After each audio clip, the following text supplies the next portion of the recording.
Eu acho que o que não pode, eu concordo contigo, o que não pode é o Brasil olhar esse grupo e ficar com medo de Marrocos. Por exemplo, o Neymar, se não for convocado em março, tá fora da Copa? O Neymar é um caso à parte. Tá em aberto. Mas Inclusive, demonstrou no último jogo que com uma perna só é melhor que muitos. Depois 3 gols. Tá, Nossa, o Neymar é indiscutível, gente. Pra mim... Não se discute tanto do Neymar. Não, pra mim... A única dúvida do Neymar é se ele vai estar apto bem fisicamente. Essa é a única dúvida. Perfeito. Por isso que eu acho que não precisa... Se ele estiver bem fisicamente em junho, ele vai pra Copa. Eu concordo com o Paulo nisso aí, porque a situação é as pessoas esperarem o Neymar bem 100%. Não, pra mim, 60%. Ele bem, ele já tem que estar na seleção. Na tarde de hoje, saiu a definição dos grupos da Copa do Mundo de 2026. O Brasil caiu no grupo C, ao lado de Marrocos, Haiti e Escócia. Felipe Melo, Rizek e companhia não perderam tempo e já comentaram tudo sobre esse grupo. E claro, sobre a convocação de Neymar para a Copa. Será que o Brasil deu sorte? Será que o Ney merece essa vaga? Se liga no que eles disseram. Como vocês viram, o Brasil no grupo C vai encarar a Escócia, uma velha conhecida da seleção em Copas do Mundo. Será a 4ª vez que o Brasil enfrentará a Escócia na fase de grupos. Jogou em 74, 0-0. Jogou em 82, 4-1, show do Brasil, gols do Oscar, Zico, Éder, Falcão.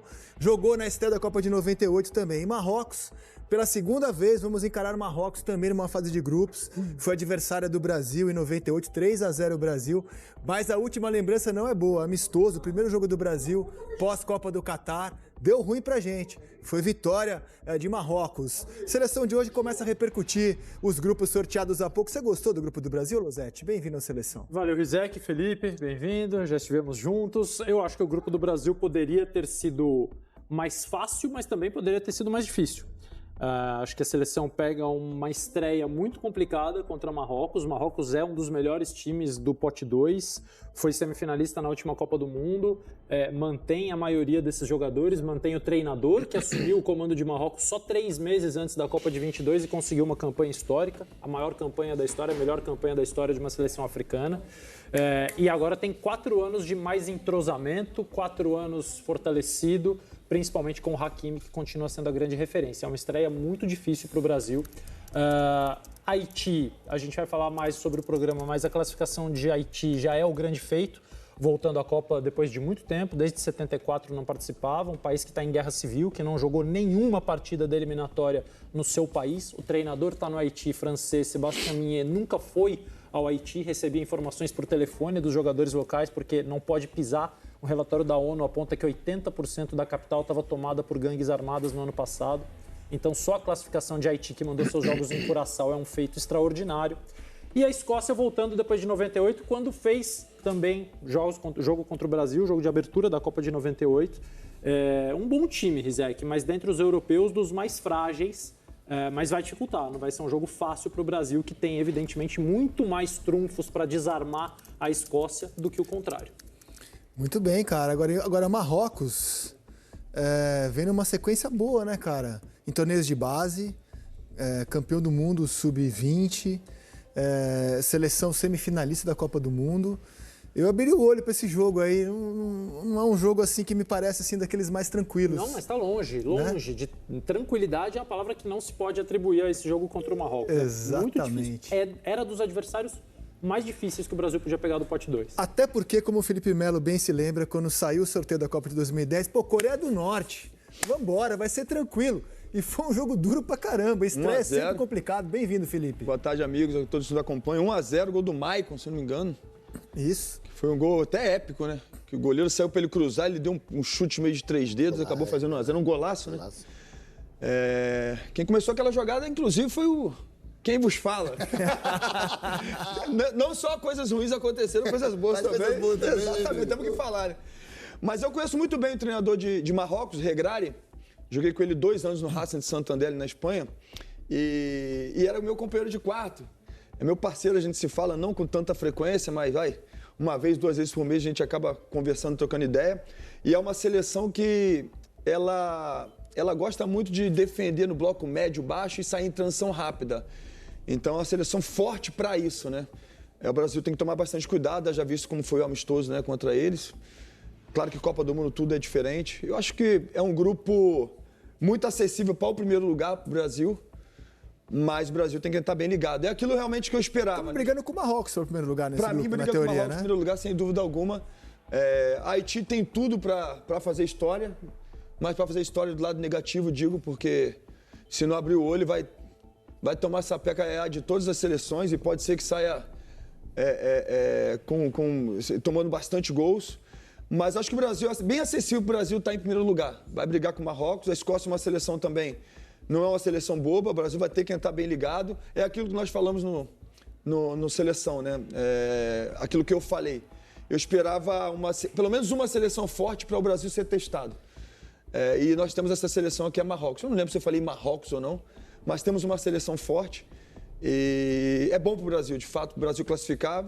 Vejo o Brasil classificando em primeiro lugar e sendo testado, que é importante. Marrocos tem 15 vitórias consecutivas, essa é a atual forma da seleção de Marrocos. Na eliminatória, venceu os 8 jogos, fez 22 gols, sofreu apenas 2.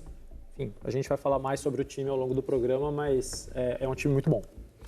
Paulo Nunes, e aí, cara? Sua análise do Grupo do Brasil, primeiramente, bem-vindo. A hora que eu cheguei ali, boa tarde mais uma vez, boa tarde, Felipe, tá aqui com a gente, boa tarde a todos. A hora que eu cheguei no camarim, quase que a Noruega cai lá no terceiro. Aí, meu amigo, aí ia dar um problema, aí ia ser complicado. A Noruega que você falou hoje mais cedo, que não é tão bicho-papão. Aí seria o mesmo grupo de 98. Em 98 o Brasil estava num grupo com Escócia, com Marrocos e com a Noruega. É que agora era ou Escócia ou Noruega, né? Não podia ser as duas. Mas... verdade. E aí o Felipe também lembrou. O Felipe lá no camarim lembrou. A 98 caiu a Escócia e deu Não, França. vai ser bom, porque aí vai chegar na final. Dito isso, a França foi campeã. Melhor não lembrar. Então, assim, André, eu acho que o Felipe tá aqui, ele sabe muito bem. Esse primeiro jogo, ele animicamente, ele pode ser complicado para a seleção brasileira, para a sequência dos jogos. Porque imagina a seleção brasileira não faz um bom jogo e vai enfrentar uma seleção que é muito forte. A seleção brasileira perde esse primeiro jogo. A pressão que já entra, a cobrança em cima dos jogadores. Então, acho que mais do que um grupo acessível, eu só achei ruim esse primeiro jogo ser contra o Marrocos, porque é problemático para a sequência. Eu concordo em partes. Sim. Eu concordo em partes, assim, porque, de fato, aquele jogo nosso contra a Coreia, é difícil dizer o que aconteceu naquele momento ali, porque nós tínhamos atletas que já tinham sido campeões do mundo, né? Então, assim, primeiro jogo, né? Aquele nosso jogo lá, tinha alguns atletas que já tinham vindo de conquistarem a Copa do Mundo. E, assim, foi muito do jogo, sabe? Depois a Coreia se defendeu para achar o primeiro. Se de repente a gente acha que aquele primeiro gol, no primeiro tempo, o placar seria sido elástico, como foi depois os demais jogos da Coreia. Mas eu acho, por exemplo, a Argentina, na última Copa, venceu e o primeiro jogo perdeu. Arábia Saudita. Para a Arábia. Cara, a França está no grupo com o Senegal. A França era campeã do mundo em 98 e o primeiro jogo dela na Copa de 2002 foi Senegal. Era a estreia de Senegal em Copas, Senegal 1-0. Estreia, cara, é embaçada, cara. A estreia é embaçada. Aí eu fico assim meio que... Eu não sei se é bom realmente já enfrentar a melhor equipe, que de repente você faz um bom jogo, poxa, o nível, né? Ele aumenta, o psicológico dos caras também. Ou se é ruim, que é muito difícil falar se é bom ou ruim. Eu lembro que quando a Argentina perdeu para a Arábia, o treinador da Arábia, quando acabou o jogo, falou assim: a Argentina vai ser campeão do mundo. Esse chega na final. O cara conseguiu enxergar aquilo e mesmo na vitória. Bom, a Argentina fez mudança já a partir da segunda partida, que também pode ser importante. Aí fez a mudança, tira um, tira outro. Entrou 3, 4 jogadores. Tudo encaixando, mudou. né? Exatamente. Então é difícil falar. Concordo em partes por isso. Não tem regra. A gente não tem escolha. Saiu o sorteio, a gente enfrenta quem vier. E não tem escolha. Na última Copa do Mundo, o Marrocos tinha 23 dos 26 jogadores atuando na Europa. Foi uma grande surpresa ver Marrocos chegar nos semifinalistas. Foi uma grande surpresa. Mas jogaram muito bem. E seguiram com bons resultados, né? Inclusive, repito, derrotando o Brasil no primeiro amistoso da gente. Então acho que é um jogo de atenção mesmo.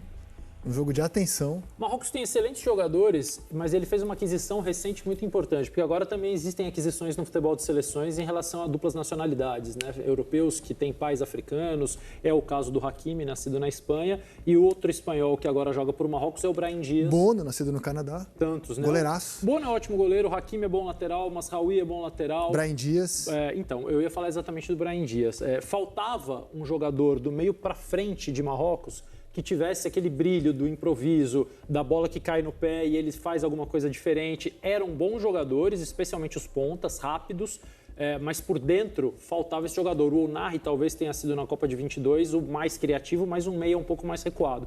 O Brahim Dias, desde que decidiu jogar por Marrocos, e o Regragui foi à casa dele quando ele estava em Milão para convencê-lo pessoalmente em 2023, Desde que ele decidiu jogar por Marrocos em 24, em 14 jogos ele fez 8 gols e deu 2 assistências. Então é um diferencial que o Marrocos não tinha em 22. Um jogador criativo para somar a esses ótimos defensores, o melhor lateral direito O Saïs do mundo. segue jogando na defesa de Marrocos? Sim, não. Do meio para trás, muitos jogadores bons, mas acho que o Brahim foi uma aquisição muito importante. Sem dúvida. Para dar um pouco mais de brilho a esse time. Joguinho chato, viu, cara? Cara, e eu tava ouvindo o Cafu falar assim, quem quer ser campeão não pode escolher adversário. Na verdade, ninguém pode, né? Sim. Não se escolhe mesmo um adversário, mas é uma questão de você avaliar possibilidades e pode ser mais difícil ou não. O Brasil podia ter pegado a Croácia. A Croácia é mais difícil que o Marrocos? Não sei. A Croácia é um time super envelhecido, muito experiente, é verdade. Mas talvez o auge já tenha ficado para trás, a despeito de uma ótima eliminatória que eles fizeram. Tranquila, passagem tranquila. Mas a Austrália seria mais fácil, indubitavelmente, do que Marrocos. O jogo pode mostrar outra coisa? Claro, mas a gente está falando com meses de antecedência. Aliás, legal, eu achei legal pelo menos, né? Vocês viram agora o presidente da CBF confirmando para o Gui e para o Eric que nos amistosos de março o Brasil encara França e Croácia. Ótimos jogos. Importantes, né? Pegar europeus, assim, de uma prateleira mais alta no Mundial. Portanto, Brasil, em março, informação que você viu ao vivo aqui no Seleção com a nossa reportagem, confirmada pelo Samir Chaud, vai encarar França e Croácia. Será que esse grupo convocado em março será o grupo da Copa? Porque, historicamente, sempre tem espaço para mudança de última hora. O Ancelotti disse que é praticamente. É o que o Eric falou agora. Se houver mudanças, serão pouquíssimas. Por exemplo, o Neymar, se não for convocado em março, está fora da Copa? O Neymar é um caso à parte. Acho que você não precisa de muitas exceção, justificativas Isso aí tá- para aparecer com um nome como ele em cima da hora. Tá em aberto. Mas Inclusive, demonstrou no último jogo que com uma perna só é melhor que muitos. Né? Ainda bem que tem outra aqui também pra me ajudar. Né? Não, que, pelo amor de Deus, porque as pessoas ficam falando, não, mas aí, né, as falácias, não vai jogar, mas acabou a temporada, aí não vai jogar, aí vai um jogo difícil pra caramba em casa, faz um gol naquela movimentação que ele faz, que, pô, você tá com o joelho ruim, fez uma movimentação daquela, depois 3 gols, Tá, então isso do assim, Neymar é indiscutível, gente. pra mim, não se discute tanto do Neymar. não, pra mim, A única dúvida do Neymar é se ele vai estar apto Bem fisicamente. fisicamente, Essa é a perfeito. única dúvida. perfeito. Por isso que eu acho que não precisa. Se ele Ele não estiver bem precisa fisicamente, estar 100% fisicamente, ele precisa em estar 60% junho, ele vai pra fisicamente. Copa. Eu concordo com o Paulo nisso aí, porque a situação é as pessoas esperarem o Neymar bem 100%. Não, pra mim, 60%. Ele bem, ele já tem que estar na seleção. Isso é um achão meu. Não, peraí, calma, tô eu defendo obrigado, que ele atinja o 100% possível para hoje. Não o 100% da vida dele, que eu acho que não vem mais. Não, pra hoje, O concordo, não, sem 100% dúvida. possível dele, para hoje, o leva para a Copa. Ainda que ele, digamos que em março ele não esteja, mas quando for sair a lista em junho ele esteja, eu acho que ele tem chance. Porque ele tem um campeonato brasileiro inteiro. Nem que seja a primeira Metade do convocação brasileiro. dele com o Ancelotti em junho, se ele estiver bem. toda São regra 26 tem exceção. nomes. 26 nomes. Você pode se dar o luxo de levar um jogador assim especial. Mas esse debate da convocação de março ser a de junho não é sobre ele, né? Perfeito. É um debate sobre os laterais, sobre Perfeito. quem são Não, os por exemplo, reservas. o Pedro não tá em março. Tchau. Complicou. Ele tá próximo. O Caio Jorge não tá em março. Pô, tenta na próxima. Laterais, ele chamou vários. Ele chamou Sim. Caio Henrique, ele chamou Aí já vai Douglas chamar, Santos. Ele chamou. Eu acho que é em março, ele já vai chamar aqueles dois que ele pensa levar em junho. Perfeito. Até Lateral para treinar direito o também, time lateral contra. direito. É Até para poder treinar o time contra as seleções mais pesadas. Exatamente. né? Agora, Rizek, eu fiquei pensando assim, talvez quem está assistindo não entenda assim, mas a gente está dizendo que o Brasil pode jogar em Boston ou pode jogar em Nova York contra Marrocos. É porque amanhã haverá uma reunião da FIFA com lendas da FIFA, eles chamam assim, com representantes de todas as seleções. Isso vai ser uma live, vai ser aberta essa reunião para quem quiser assistir, onde eles vão definir. O que está decidido por enquanto é só o dia, né? O Brasil, por exemplo, joga contra o Marrocos dia 13 de junho. Sábado, né? E esse jogo pode ser em Boston ou pode ser em Nova York, porque são as cidades designadas para as partidas da primeira rodada do grupo. Então, a segunda rodada pode ser Boston ou Filadélfia, a terceira rodada pode ser Miami ou Atlanta. Tomara que seja em Nova York. Torço pra ser em Nova York. Eu acho que um joguinho o Brasil vai fazer em Nova York, acho que vai ser esse, e é o primeiro grande jogo da Copa, né? Nova Jersey, mas é. Isso, colado em Nova isso. York, O estádio fica em Nova Jersey. É o primeiro grande jogo da Copa. Exatamente. Porque os grupos A e B Verdade. são encabeçados pelas E é seleções o da maior casa. estádio da Copa, né? A MetLife estádio da Arena. final. Estádio da final, o maior estádio da Copa. Dá pra apostar que vai ser lá Brasil e Marrocos, tá? Politicamente, Belo para a estádio, FIFA, inclusive. é muito interessante ter o Brasil jogando em Nova York Um belo estádio. na estreia. Mais de 90 mil pessoas de capacidade. Você viu que o Denilson trouxe um olhar, uma conversa? Só vi que caiu o fone dele, o Eric foi lá e colocou. botou. Né? Que eu concordo que por isso que está falando assim, Paulo Nunes está muito entusiasmado com a seleção. É o olhar que tem o europeu para a seleção brasileira. A gente olha a seleção em dúvidas, e é correto. Né? O Brasil não fez uma eliminatórias no nível da seleção brasileira. Agora, os jogos que o Brasil fez e fez bem, o olhar europeu é de temor para a seleção brasileira. Eu acho que o que não pode, eu concordo contigo, o que não pode é o Brasil olhar esse grupo e ficar com medo de Marrocos. Não pode o Brasil olhar o grupo e falar assim, não, medo de Marrocos. Escócia. Com todo respeito a Marrocos vive o melhor momento da história deles e assim, e o Brasil é melhor. É Marrocos, é Escócia, Haiti nem se fala. Então assim, não pode entrar com esse temor, sabe? Respeito tem que ter sempre, porque o futebol de hoje é totalmente diferente do futebol há 2 décadas atrás. Então, assim, vai mudando sempre. Mas medo de Marrocos não dá. Por isso que eu falo. Para mim, o Brasil é forte candidato a sair na fase de grupo em primeiro lugar. Sem assim, dúvida. Porque, Não, de fato, é o medo melhor não diria, time. respeito. Exatamente. O respeito tem que ter com qualquer equipe. E aí, galera, o que vocês acharam do grupo do Brasil? Dá pra sonhar com o Hexa ou vem pedreira pela frente? Você concorda com o que disseram Felipe Melo, Rizek e companhia? E o Neymar merece ser convocado pra Copa de 2026? Deixa a tua opinião aqui nos comentários. Se curtiu o vídeo, deixa o like e se inscreve no canal. Tamo junto e até a próxima!